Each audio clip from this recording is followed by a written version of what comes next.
Your Cosmos assets could be earning rewards while you sleep. I'm going to show you how. I'm going to use a Windows laptop, Brave browser, and the Kepler wallet extension. We showed you how to install this extension in a previous video, so we'll leave that link in the description. What's important is that what I'm going to show you can be done on multiple different wallets and all sorts of different devices. One more thing to note is that I'm going to show you protocol staking as opposed to custodial staking, like you might see in your Coinbase account. Protocol staking gives you more control over your assets, and it often has higher returns than the custodial staking. So it's worth understanding and following along. So here I've got Brave opened up, and you can see in my Kepler wallet that I've got some Atom, and it's sitting on the Cosmos Hub chain, which is its native chain. Now, if you have an asset that's not sitting on its native chain, what you'll need to do is either withdraw it from an exchange where you purchase it onto the chain, or you might need to move it from another blockchain. For example, if you purchase your asset on Osmosis and you need to move it off Osmosis back to its native chain. Once you've done that, your asset should be on its native chain and you should be good to go. I'm going to come into Kepler here and I'm going to scroll over and I'm going to click this button here to open up the Kepler dashboard. Remember, step one is already complete. We've got our assets on the right blockchain. But over here in the Kepler dashboard, I actually want to navigate to that chain, which in this case is the Cosmos Hub. Now that I'm on the Cosmos Hub page, you can see that I've got some assets that are available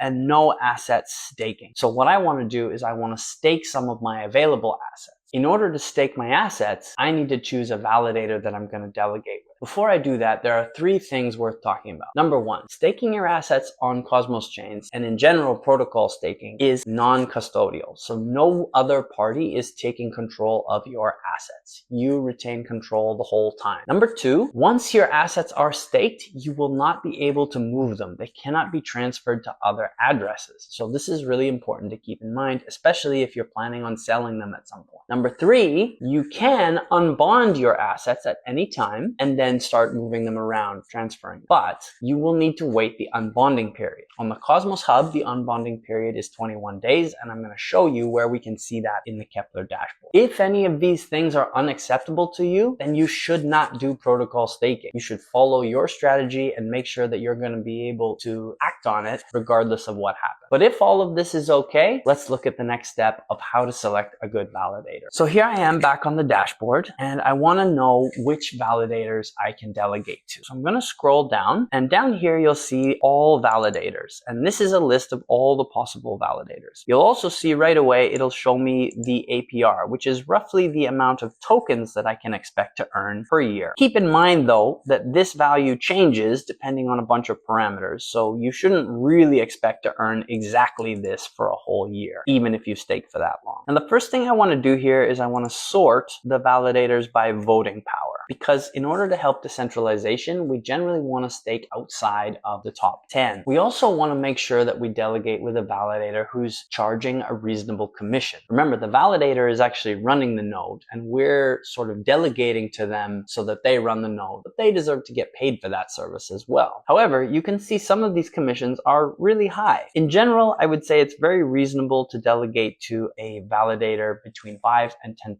commission. So we're going to delegate to CryptoCrew validators, and there's two ways to do that. You can do a Control F and just search CryptoCrew, and there we are. Or if you're not really a Control F kind of person, we can scroll back to the top and you can see there's a search bar here where we can find it. We're going to leave a link in the description for how to search for good validators and how to do research on good validators. So if you want to do a bit more of a deep dive on that topic, we'll have something for you. But if I'm comfortable with CryptoCrew, I've seen that we're well outside the top 10 and a reasonable commission of 5%.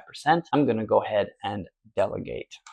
First thing I'm going to click. So when I click on CryptoCrew validators, you can see a couple things. The first thing you can see is that APR, which is up here again. But now we can actually see the unstaking period. And the unstaking period is telling me it's between 21 and 24 days. You can also see that staking period over here. And you can see that the actual APR after our commission is 14.99%.